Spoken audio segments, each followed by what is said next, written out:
Today we're reading Acts 23, verses 1 through 11.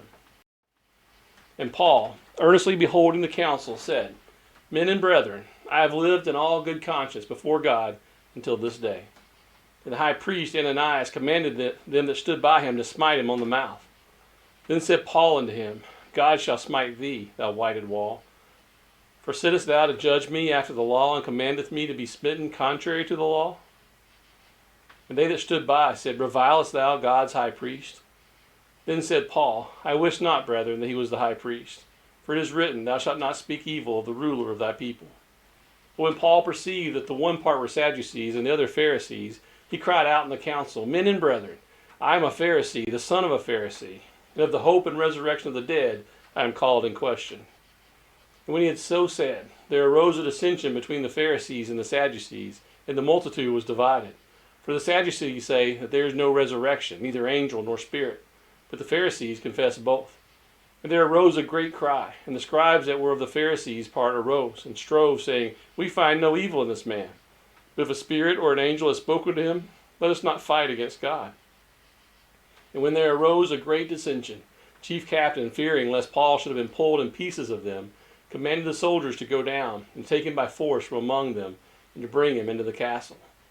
And the night following the Lord stood by him and said, Be of good cheer, Paul, for as thou hast testified of me in Jerusalem, so must thou bear witness also at Rome.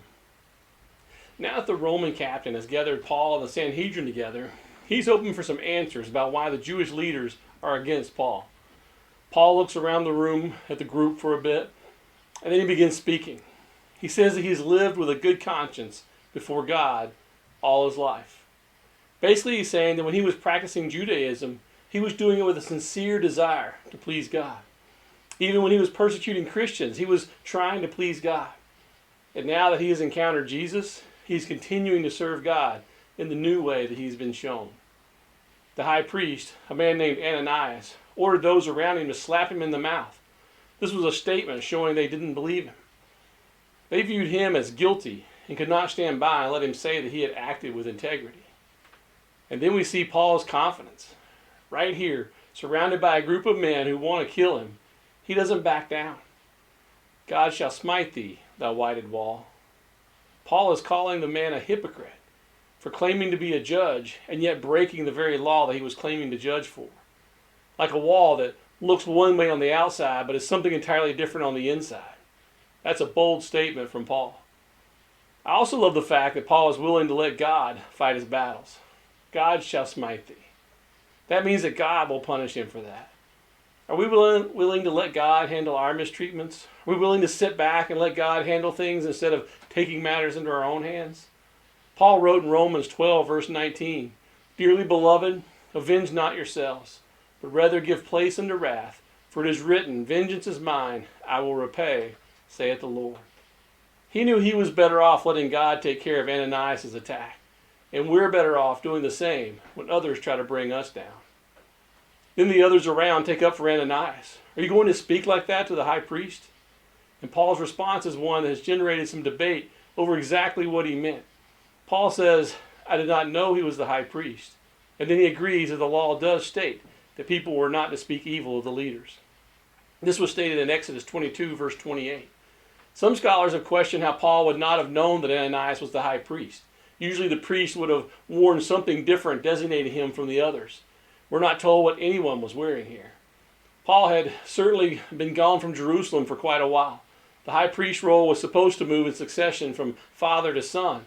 But the Romans had a pattern of replacing high priests with one of their choosing whenever they wanted to.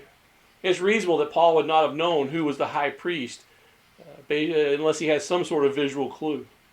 In any case, it is significant that Paul agrees with them. This shows that he had a reverence for the Word of God and would not knowingly go against it. At this point, Paul notices that the group is a mixture of Pharisees and Sadducees. He decides to use that for his advantage. He tells them that he is a Pharisee and he's being questioned because he dared to claim to see a resurrected person. Talking about Jesus, of course. This causes a huge disagreement to arise between the Pharisees and the Sadducees. In fact, the heated debate got so bad between the two groups that the Roman captain had the soldiers pull Paul out to avoid having them hurt him. I always find it funny when those who oppose God or his message can't even agree on why they are opposing him. Truth is, they don't know. They're in rebellion and they're just looking for things to ease their conscience for feeling that way. And our passage ends with Jesus himself encouraging Paul. Jesus tells him to be of good cheer, that he's going to be safe from this situation and he'll have a chance to testify about Jesus in Rome.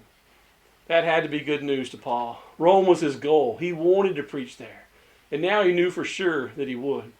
These next several chapters will show how God gets him there.